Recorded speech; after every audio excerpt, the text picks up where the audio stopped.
All right, Sydney, you're good to go and click start and jump right in.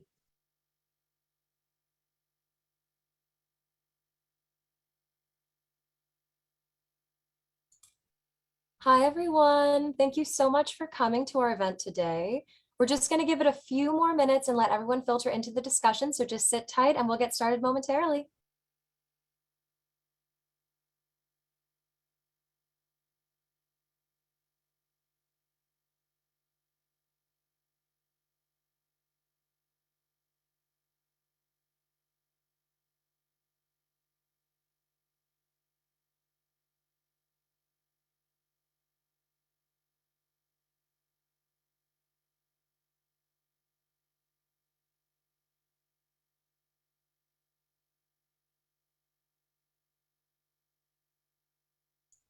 All right, everybody, we are just going to get started with a few housekeeping norms.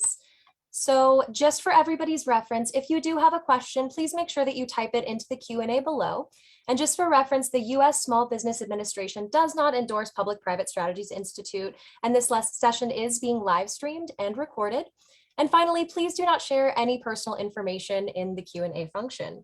So with that, I'm going to go ahead and turn it over to Rhett. He is the president here at Public-Private Strategies. And with that, take it away, Rhett.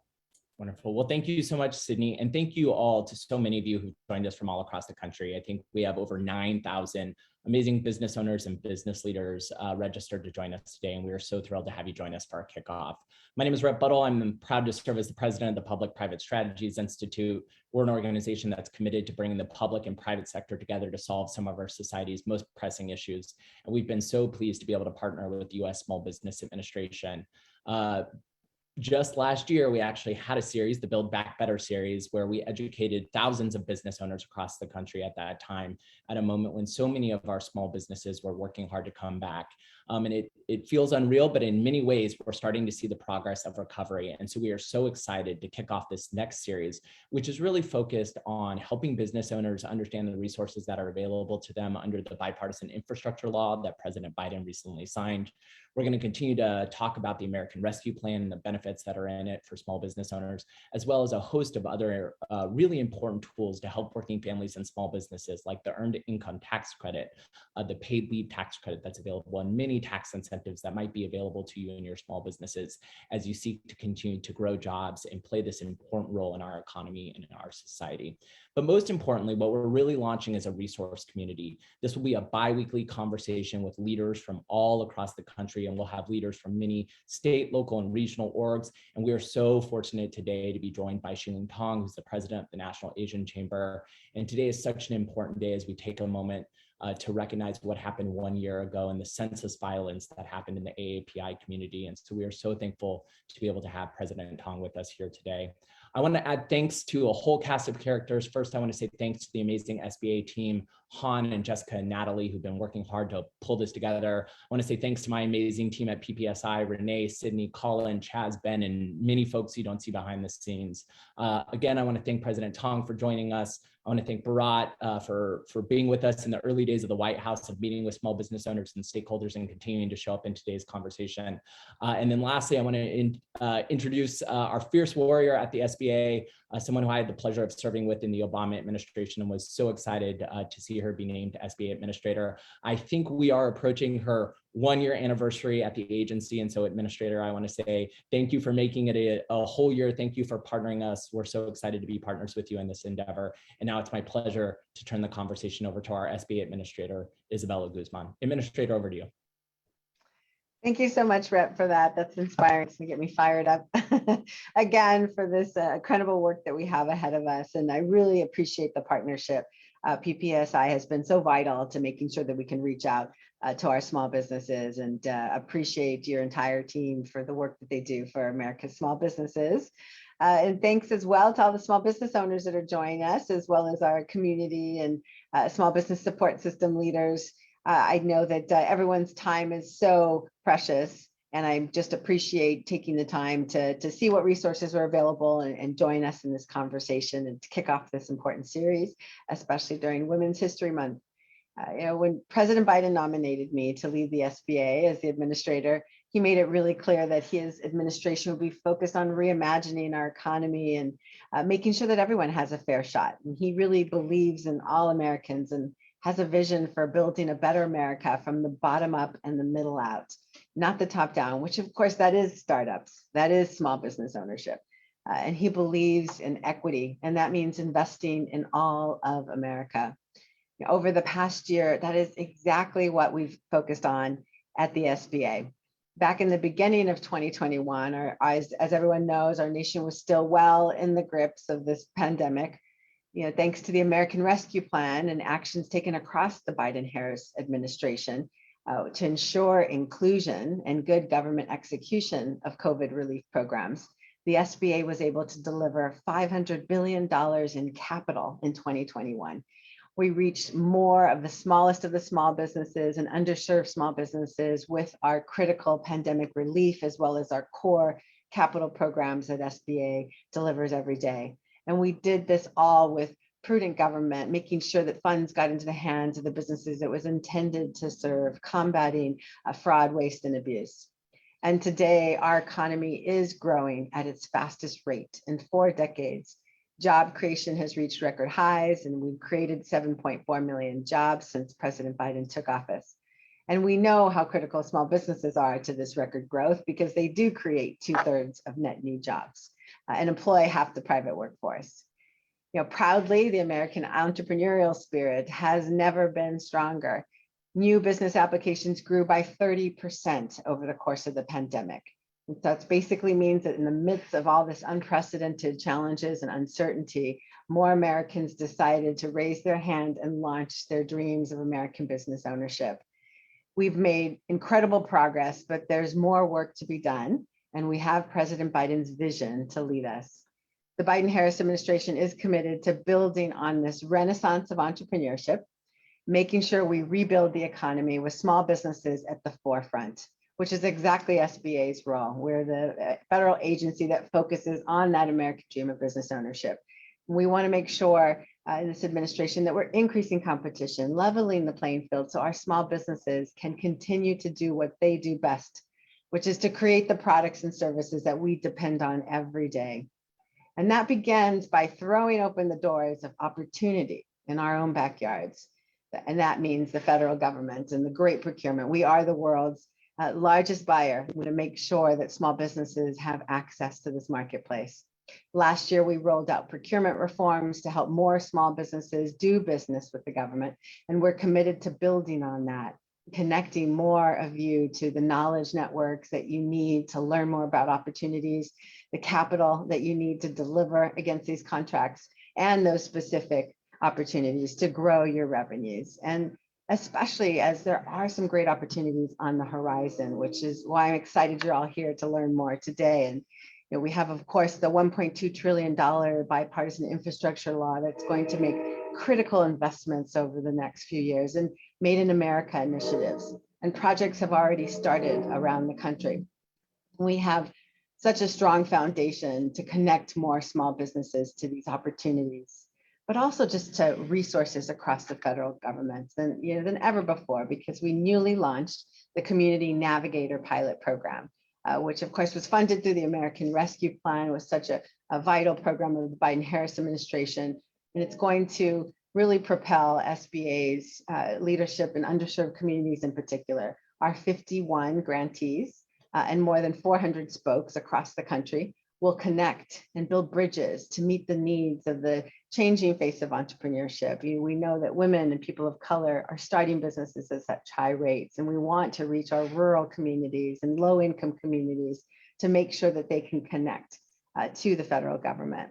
And since it's Women's History Month, I wanted to give you an example. 27 of the 51 grantees are focused on serving women, making sure that our women entrepreneurs can advance. And that builds upon our extended network of more than 1,300 small business centers through our small business development centers and veteran centers and SCORE chapters, and importantly, our expanded women's business centers.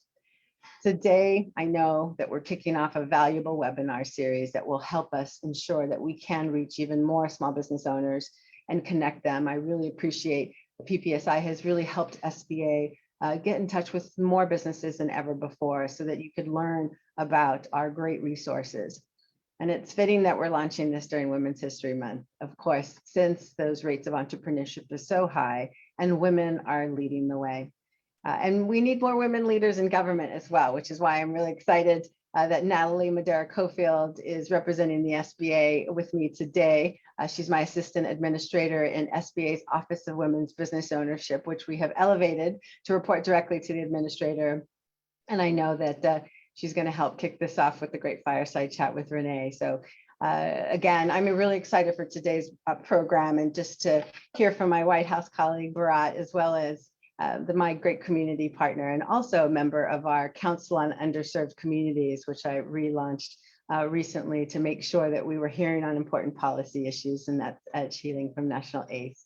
So all of our great small businesses out there, just know that this is going to be a great program. Enjoy today's session and know that the SBA is here to help you. We want to be part of your team. We greatly appreciate everything that you've done to advance our economy, our nation's global competitiveness, and we know that you're going to continue to do great things to help us propel into the future. Thank you all.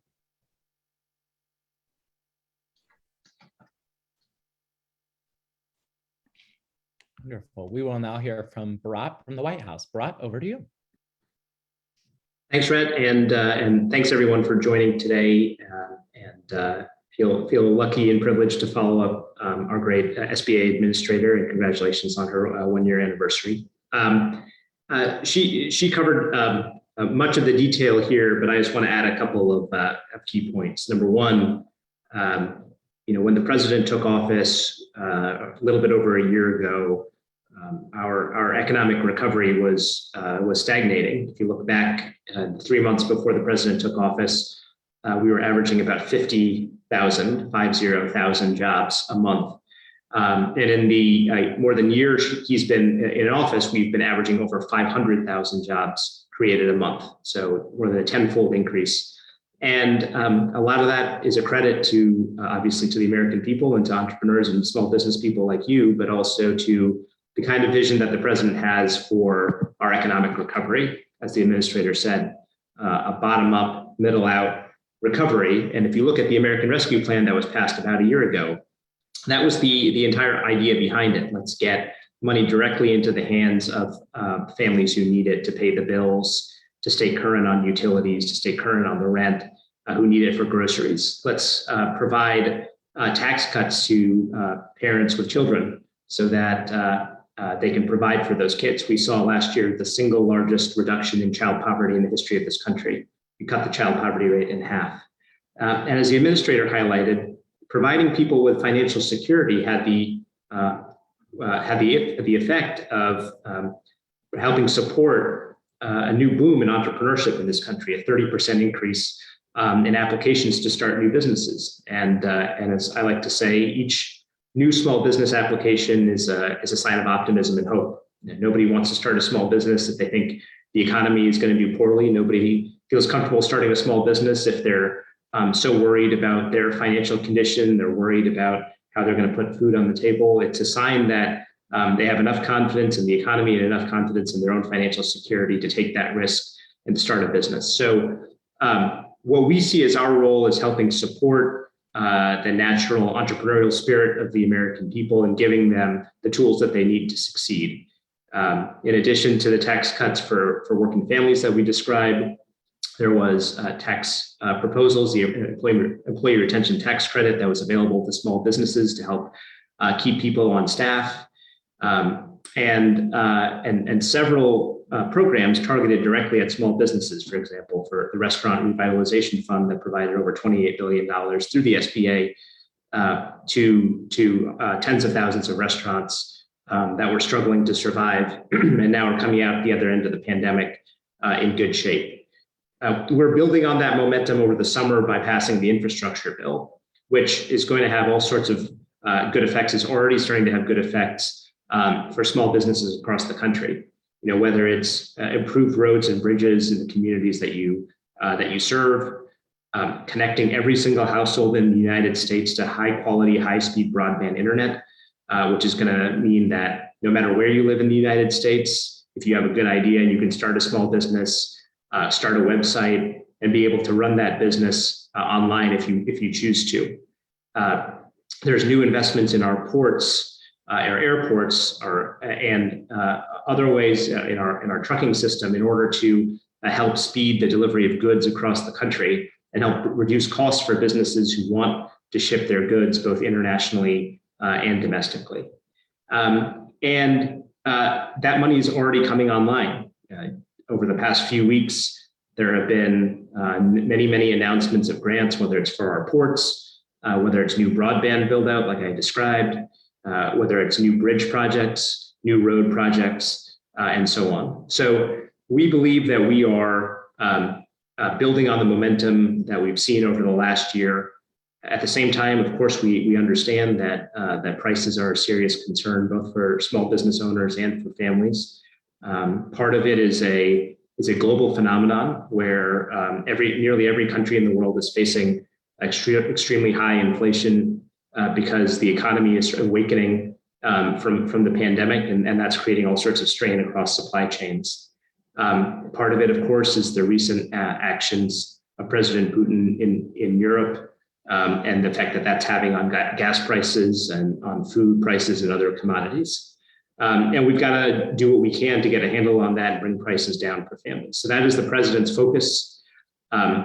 Build on the momentum that we've created over the last year, record job growth, record economic growth, and record wage growth for folks on the lower end of the income spectrum, and do something about reducing the prices that both small business owners and working families are facing right now. So really glad to join you here today. Thank you again for everything you do in the communities that you live and work in. And back to you, Rhett. Well, thank you, Bharat. And again, as I mentioned, you've been with us since the transition team and continuing to partner with so many of us at the White House, so we appreciate you.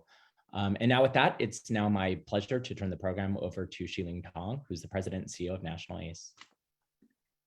Thank you, Red. Thank you very much for your kind introduction. My name is Xiling Tong, the President and CEO of National Asian Pacific Islander American Chamber of Commerce and Entrepreneurship. We also call National ACE.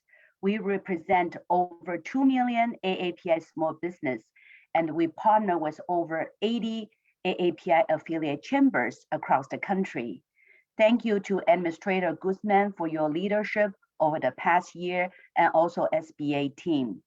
We're so excited to be a part of today's important conversation on the programs that are helping small business recover from the pandemic. We are especially grateful to the commitment to equity for minority-owned business who have suffered throughout the pandemic. The AAPI and the minority business community have a lot to gain from the successful implementation of the Bipartisan Infrastructure Law. So let's talk about broadband first. One of our top policy priorities for the last several years has been to increase access to digital broadband for the AAPI small business community, as well as to digital tools needed for successfully running a small business. Low-income AAPIs, immigrants, non-English speakers, and the underrepresented groups, such as the Pacific Islanders, are more likely to lack access to the internet and broadband. Broadly speaking, 1 in 10 AAPIs lack an internet connection. 1 in 5 native Hawaiians and the Pacific Islanders lack internet connectivities. This access is important not only for owning and operating a business, but also for applying and securing funding. National ACE applauds the Biden-Harris administration and Congress for coming together to deliver critical investments toward the modernization and expansion of broadband. Now let's talk about contracting opportunity. It is so critical for minority business. In December, the Biden-Harris administration also announced strong federal contracting commitment to minority-owned business. by increasing a federal contracting goal for small disadvantaged business from 5 to 11% and releasing for the first time disaggregated data of a federal contracting spent by race, ethnicity of business owners to increase transparency. This law creates a vast amount of federal contracting opportunities for AAPI small business as infrastructure projects are beginning to launch across the country. AAPI and minority business have lacked access to federal contracts for decades, and we commend the administration for consistently place equity at the center of its objectives. Well, unfortunately, during the COVID, AAPI business community deal with two viruses. One is COVID, another one is anti-AAPI hate. The rate of anti-AAPI hate has increased by nearly 240% since 2021. And sadly, I would like to take this moment to acknowledge that, as Brett said, exactly 1 year ago on this day, the AAPI community experienced a series of attacks targeting small business in Atlanta, resulting in the deaths of 8 people, 6 of whom were Asian women. So in response to the recovery from COVID and rise of the anti-AAPI hate, National ACE launched the AAPI Strong program and also campaign to provide resources such as the AAPI Technical Assistance Program, access to capital training, and bias sensitivity training, and small business roundtable with government officials. We include over 40 ethnic subgroups, recorded the fastest population growth among all racial and ethnic groups in the US between 2000 and 2019. During that time, our population grew 81% from 10 million to roughly 19 million. By 2060, the AAPI population is projected to rise to over 51 million. So our organization conducts several national surveys, and 70% of AAPI business owners who are still very optimistic about the future of their business. Resilience is an essential component of a successful business, especially after COVID. And I want to thank Administrator Guzman and SBA team to offer great resources to support small business to invest in new initiatives and build resilience. Small businesses create more jobs than any other sector in the country, and they make significant contributions to the economy at the local and national scales. And there are so many small business owners here. I salute all of you. Finally, I would also like to thank the Public-Private Strategies Institute for their partnership and for organizing this webinar series and to providing the opportunity for National ACE to participate. We look forward to future educational events and our ability to bring important, timely information to the AAPI and broader business community. And now I will turn it over to Renee Johnson of the Public-Private Strategies Institute. Thank you so much, Shi-Ling. And thank you to the administrator and Bharat as well for their amazing remarks. And right now we're going to talk about some more resources. And as Rhett mentioned earlier, we're going to talk about resources that came from the Bipartisan Infrastructure Law, the American Rescue Plan, which provided some tax incentives and an additional tax incentive that already existed, and then also Made in America. And then we're going to talk about some updates that you should know about COVID-19 for, becoming a vaccination and small business leader in your community. And then finally, we're going to talk to Natalie Madera-Cofield about some amazing SBA resources that she is responsible for and are very impactful in doing. So we're excited about all of these things. Let's go to that next slide. So the Bipartisan Infrastructure Law. I know many of us have heard about it. We're all excited about it. And we want to know more about what it does. And so on November 15th, 2021, President Biden signed this into law. And the Infrastructure Investment and Jobs Act, which is also known as the Bipartisan Infrastructure Law, is a historic investment of $550 billion into new funds for large infrastructure projects, supply chains, and broadband, and also drinking water. So what does that mean? Well, it's the largest investment into the nation's infrastructure since 1956. So this is investments from 55 billion in projects to deliver clean water, to eliminate nation's lead service lines. There's investments about 25 billion to upgrade our nation's airports, and about 17 billion for our ports to strengthen supply chains, prevent disruptions that have caused inflation, and improve the U.S. competitiveness. There's also 65 billion to repair and modernize our power infrastructure, deliver clean, reliable energy across, and deploy cutting-edge energy technology, and achieve a zero emissions future. A 2021 survey from Small Business for America's Future, which was about 1,032 small business owners from across the country, were asked about their opinions of the law, and about 88% of them were super excited and support this infrastructure law. Because why? These investments are super important in making sure that we are going to be bringing our country and our development into a new space. We're excited about it. This is also going to expand and make permanent the Main Street Minority Small Business Development Agency. We're investing in 50 billion to make our infrastructure more resilient against the impacts of climate change, cyber attacks, and clean weather. There are so many things that this thing is going to do. Let's go to the next slide.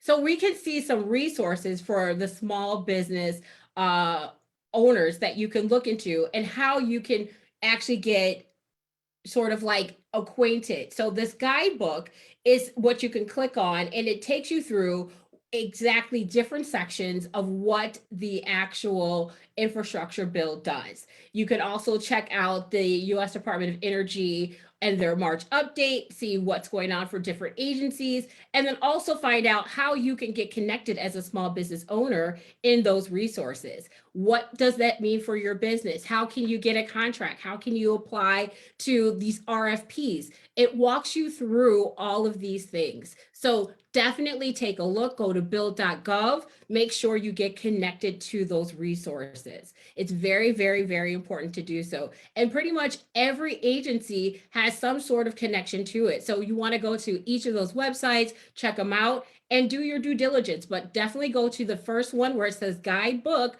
and bill.gov. And don't worry, I know some of you are wondering, are we going to get a copy of this presentation? Yes, you will be able to have a copy of this presentation if you registered for this webinar. So you will get a copy of it emailed to you tomorrow. And additionally, if you're watching this on Facebook Live, don't worry, you'll be able to have access to it as well. We'll provide a link for you on our website in order to obtain that as well.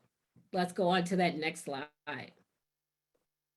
So we're going to talk about the American Rescue Plan and other tax incentives. So one, we want to make sure people understand what the American Rescue Plan did. And then there's two tax incentives that came out of it. And then there's another one that was very useful for you. So the American Rescue Plan was signed in 2021, and that was passed by Congress. And it focused on helping small businesses and consumers. It supported communities that were struggling in the wake of COVID-19, and millions of workers reside in their communities that suffer disproportionately over those recent months. The plan provided critical resources to support those communities, right? And so what happened was there were emergency grants leading and investments to the hardest hit small businesses so that they could rehire, retain workers, and even purchase the health and sanitation equipment that they needed to keep their workers safe and their businesses going and trying to thrive. This included small business opportunity funds to provide growth capital to Main Street small businesses in economically disadvantaged areas, including minority-owned businesses. Let's go on to that next slide. So the American Rescue Plan also included the ARP, which is also known as ARP, create the Community Navigator Pilot Program. And then we're going to talk about the Earned Income Tax Credit, the Child Care Tax Credit, which is also known as the CTC.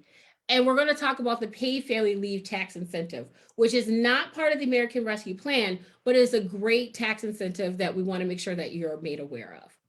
Let's go on to that next slide, which we're going to talk about first, community navigators. So the Community Navigators Pilot Program was, of course, out of that ARP.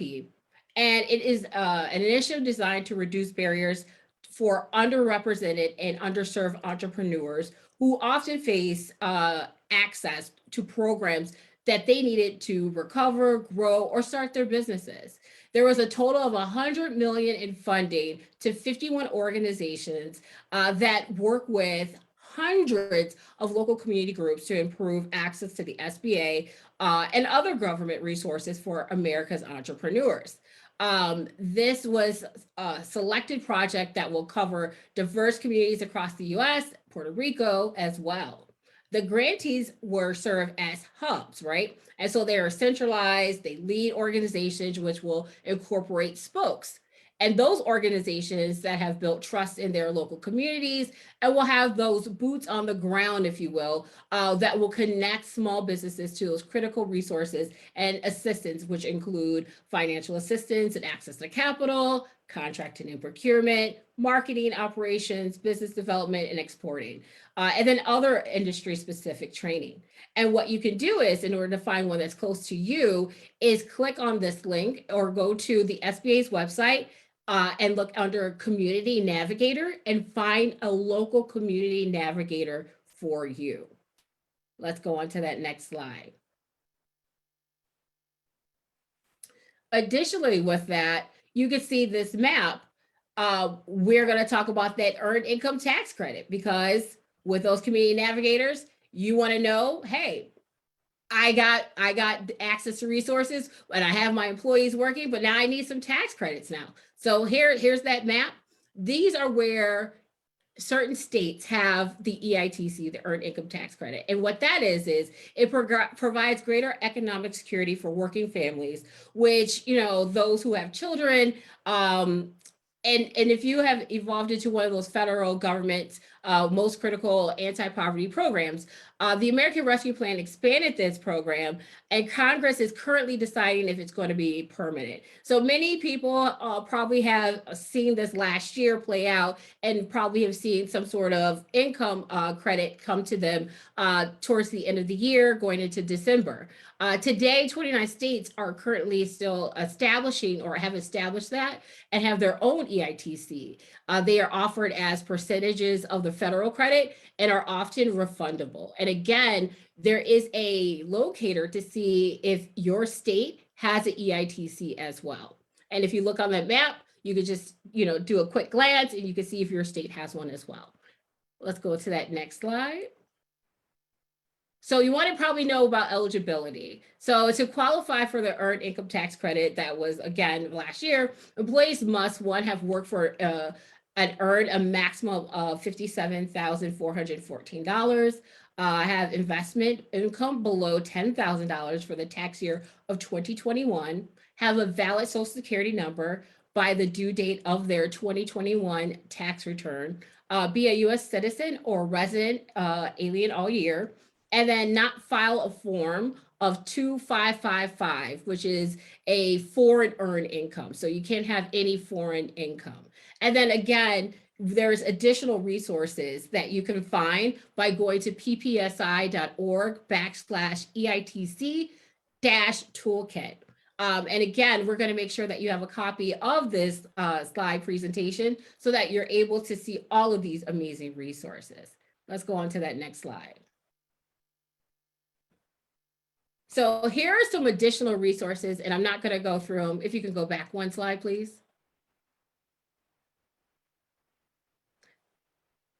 Sorry. You could go for it. Sorry, it looked different. Sorry. If you could go to the resource slide. So if you could, there are a whole bunch of resources you can go to, and you can definitely check them out. There are some that you could look at the IRS.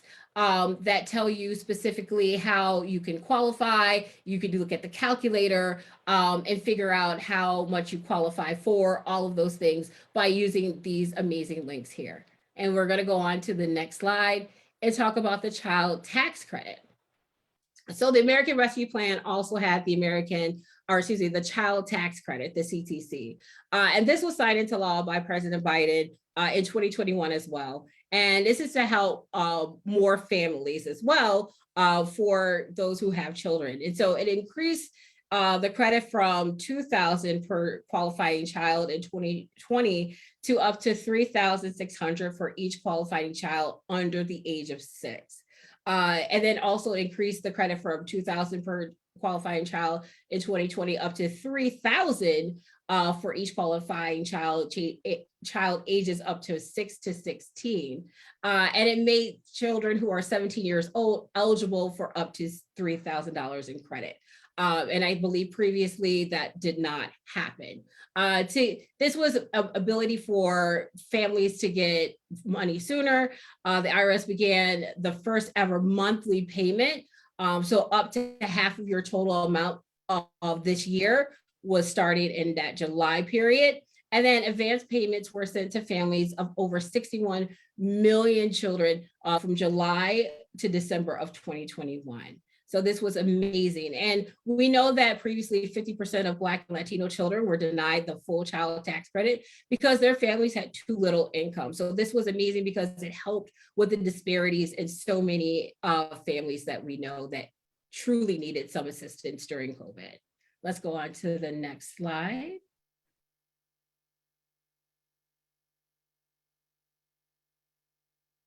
So the child tax credit payments and your refund do not affect other federal benefits. So if we're on the CTC slide, so we want to make sure that the monthly child tax credit payments that families received last year and any refund received would claim the child tax credit this year will not be considered any income from the family. And you could definitely check out more information here to figure out how this applies for your specific need. Let's go on to the next slide.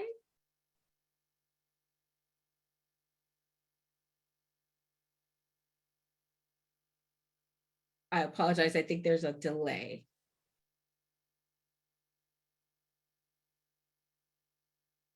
All right, so there's some resources that you can go to for the CTC and find out more, and they're in different languages as well. Again, we are going to provide this to you so that you can go through this and look for more information. But again, you could go to the childtaxcredit.gov to find more information immediately. But these are great resources for you to determine if these tax incentives are great for you. Let's go on to the next slide.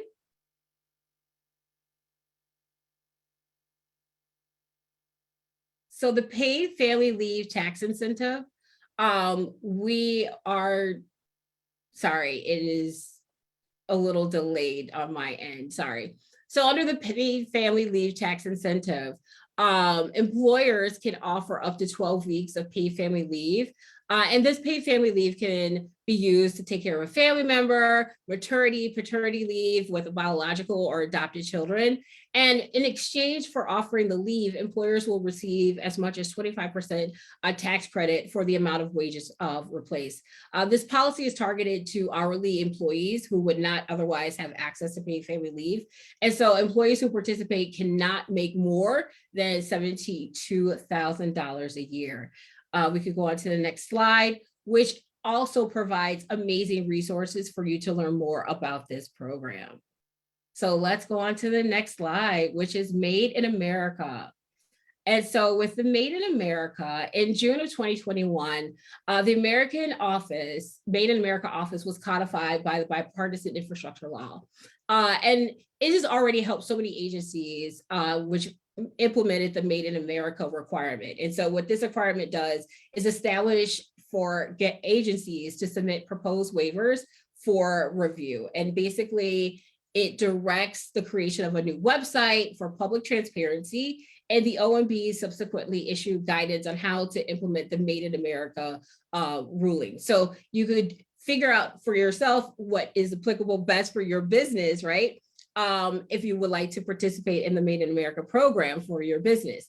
And you could go to the SBA website where you could become a federal contractor.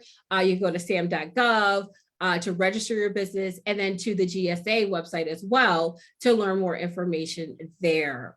Let's go on to the next. All right, so now we're going to talk about vaccinations and how you can become a vaccine leader in your community. So we know that, Congress has been working away, creating new legislation and policy to help small businesses during this time. And, the United States first experienced the 5 waves of the pandemic starting in 2020, including 3 in the past year, right? There were new variants, and even I think yesterday I saw in the news that another variant came out. We are asking people to definitely continue to stay tuned and prepared by using this website, going to whitehouse.gov/COVID plan to stay up to date with what is happening and how they can ensure that they're getting the quick information and up-to-date information. You can learn more information about how to protect against the threat of COVID-19, prepare for new variants, also protect against economic and educational and other world variants that are out there as well. So you can click on those things to hear first for what the White House is putting out there for you to learn more. We can go on to the next slide.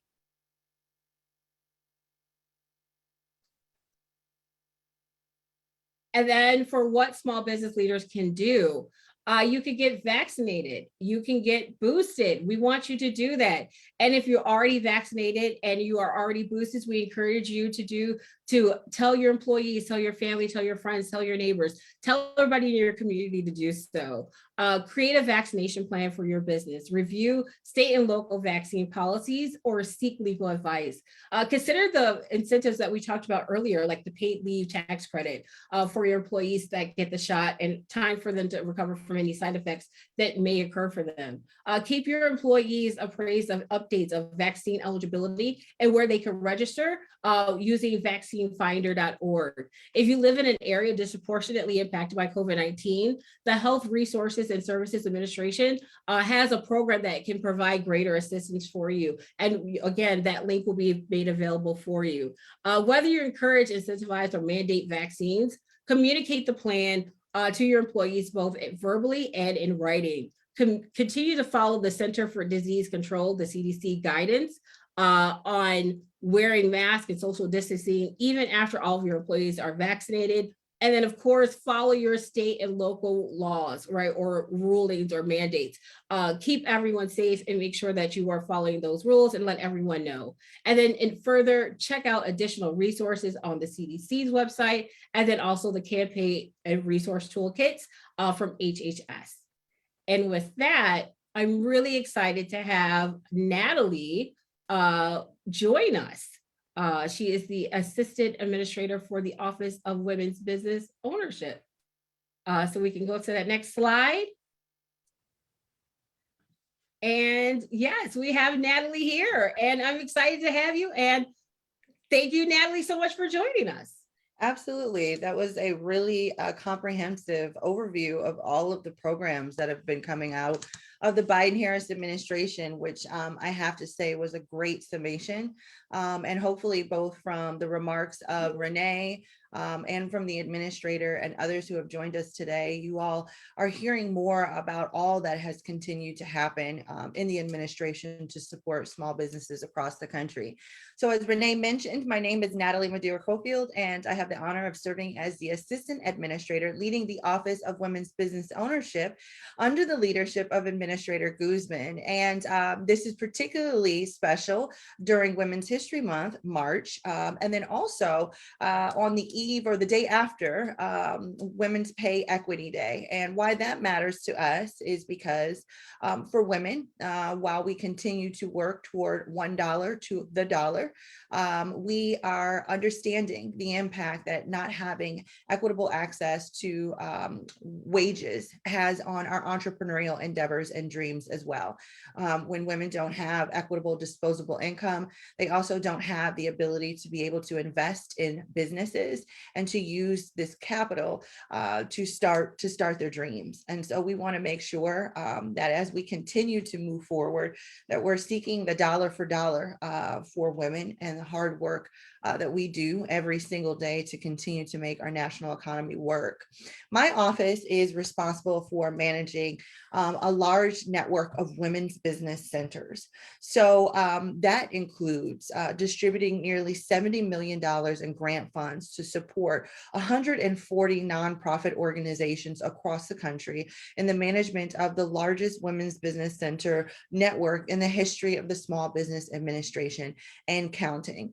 And I say and counting because we are very excited that by the end of this month, we will be able to announce that we have a women's business center in every state in the United States of America, which is exactly what women deserve. Over the course of the last year, the Office of Women's Business Ownership has been responsible for establishing 24 new women's business centers across the nation in rural America, urban America, on the campuses of colleges and organizations across the nation. Again, understanding that if we continue to build back better, that we're doing so with women with a proper seat at the table.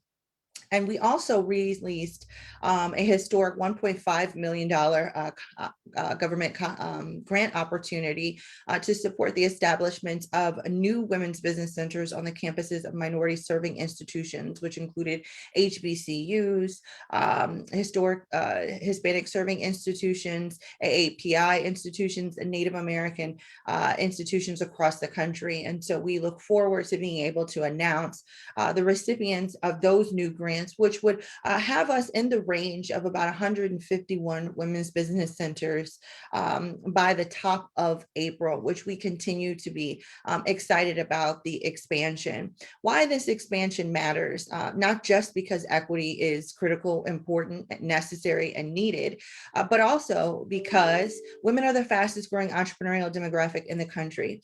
Of the 32 million small businesses that the SBA has the honor of representing, 12 million of those are led by women. And we know, again, that women are building businesses to address inequity in income, but also to address innovation in their own households or across the community. And so we're extremely excited also about the ability for our office and our national network of women's business centers to be able to integrate and collaborate across portfolios to support access to capital, access to contracts, access to community for women. More notably, as you all have been listening to and hearing about the Infrastructure and Transportation Bill, which presents the opportunity for a number of new contracting opportunities for women, particularly at the federal and state level. This is coming on the heels of the announcement to increase the number of NAICS codes or industries for which the Women-Owned Small Business Certification Program has the ability to connect with and impact. So right now, women are underrepresented in a number of different industries, many of which are a part of those in the Infrastructure and Transportation bill that you've just heard Renee go through so extensively. And as we look at where women are also underrepresented, we're happy that the Office of Government Contracting and Business Development, led by Bibi Hidalgo, has been an advocate for increasing the number of industries that women have the ability to be more competitively placed for as it relates to government contracting opportunities, and to do a lot of work around unbundling of large government contracts to make the opportunity for smaller businesses, women-owned businesses,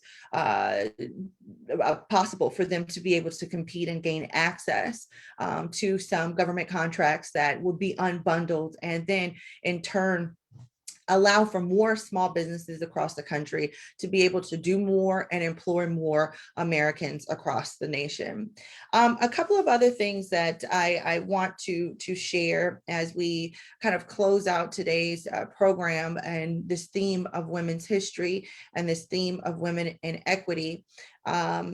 We at SBA continue to do all that we can around ensuring that even the childcare perspective that has disproportionately impacted women is something that our entrepreneurial centers have the ability to be able to address.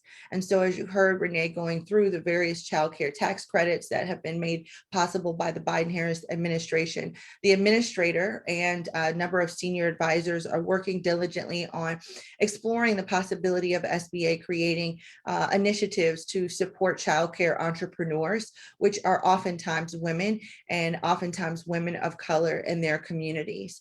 And so we recently were very proud to host a panel on this conversation, listing sessions on this particular topic, and have an amazing women's business center in Connecticut that has partnered with their state governments and the private sector and philanthropic sector to create a award-winning childcare entrepreneurship program, which we look forward to continuing to stand up and to support. This week also, we did 2 grand openings. Right now, as we speak, in Tulsa, Oklahoma is the official grand opening of the Women's Business Center, right in the middle of the historic Greenwood district, where the president made an announcement about increasing federal government contracting spend with small disadvantaged businesses from where it is now to 15% of federal spend, which represents nearly $100 billion in access to new government contracts, which is why, again, the work of ensuring that women have an equitable opportunity to compete by increasing the number of industries that are accurately reflecting women's lack of involvement and engagement at disproportionately higher rates than men. And also by engaging around unbundling and the 8A contracting program is so critical.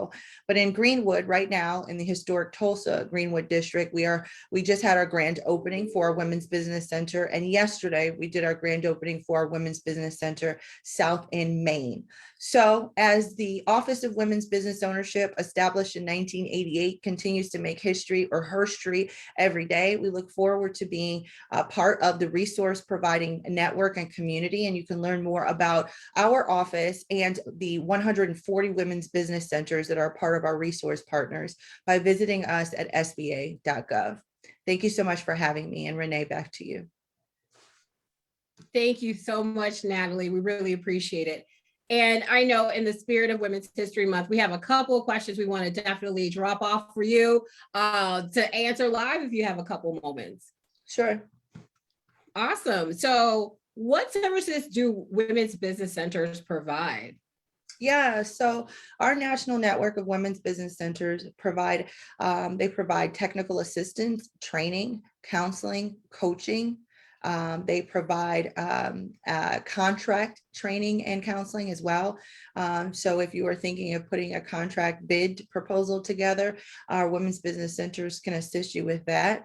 Access to capital and credit counseling are also things that our women's business center provides. So if you just think of them as kind of an open door for all of your entrepreneurial questions, some of them have their own respective accelerator programs. Some provide technical assistance, deep dive in various areas that are very specific to industries or markets in their community. So again, I would really encourage you to visit them online by going to the resource partner section of SBA, and majority of them provide 99% of their services to women for free and to all for free. Wow. Okay, so all inclusive of men as well. Yes. Wow, that's great. And how has the pandemic impacted the small business landscape, would you say? Yeah, so, the pandemic has impacted the small business landscape, particularly for women. But we are seeing, as you heard from the administrator earlier, that people are starting businesses now more than they were even pre-COVID pandemic. And a lot of that has to do with people's personal decisions around the type of lifestyle that they would like to live. I think COVID challenged many of us to assess what was really important to us. And I think people are choosing to design their happiness and to design their lifestyle. And as we know, women are primary caregivers in their communities. And so having some of the location-based flexibility that being an entrepreneur may be able to afford and provide them is something that we are continuing to see women aggressively pursue. We also know that pre-COVID pandemic, women were disproportionately doing a number of other jobs called side hustles. So what we saw was that, again, because of the wage disparity, women were creating side hustles or side businesses to do everything for makeup from the wage gap that existed to adding additional income in their households. And so part of the entrepreneurial growth that we're seeing for women is also coming from women buckling down and doubling down on their desire to be able to add more income into their households. I think overall, we as SBA did a good job of ensuring that we, when we took office in the Biden-Harris administration, we're doing all we could to make access to capital and recovery relief funds more equitably available to small businesses, women-owned small businesses, minority, rural, veteran small businesses across the country. But I know that we continue to have had access to capital challenges for women in everything from the venture capital industry to your traditional lending. Where we have over-indexed is that women have primarily been the recipients of community development micro grants from our CDFI institutions, and we want to continue to keep seeing that. But we want dollars more than 100,000 in those types of circumstances where women need it. And SBA, under the leadership of Administrator Guzman, continues to do more to support that. Wow, that's so great and so impactful and amazing. We really appreciate all the hard work you do. And one last thing before you go, because at the end of the month, you guys are having an amazing conference. So we'd love to hear a little more about that so people can know how they can engage after today with you. Yes, so we are so excited. We're hosting our inaugural Women's Business Summit from the Office of Women's Business Ownership. We have nearly 10,000 folks already registered to join us for firesides, ask an expert, informational sessions where we will have leaders from SBA be able to provide one-on-one advice, presentations, and go more in depth on a number of different topics that many small businesses owners have across the country. We have national leaders and from women in business, from the administration, and from entrepreneurial endeavors. And so we are just encouraging folks to join us on the 29th and the 30th, and you can register for that also by going to sba.gov. Wow. Thank you, Natalie, for joining us today. We really appreciate it and all the work you're doing for so many small business owners across the country. Thank you. Well, guys, we appreciate you for joining us today. We are again continuing this series. So this is the first of many, and our next one will be Wednesday, March 31st.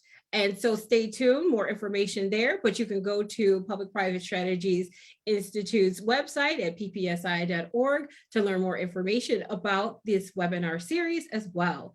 And if you have any questions that are SBA related, you can go to answerdesk@sba.gov. And if you would like to know more information or get a copy of this and you have not registered, you can email us at events@publicprivatestrategies.com. And one last thing, I know there are a lot of questions about EIDL. So want to just put out there, the SBA is processing and reconsidering any of your existing applications. If you have issues or haven't heard back, please email PDC, P as in Peter, D as in David, C as in Carl, .reconsideration@sba.gov. And with that, we look forward to seeing you at our next webinar on March 31st. See you then.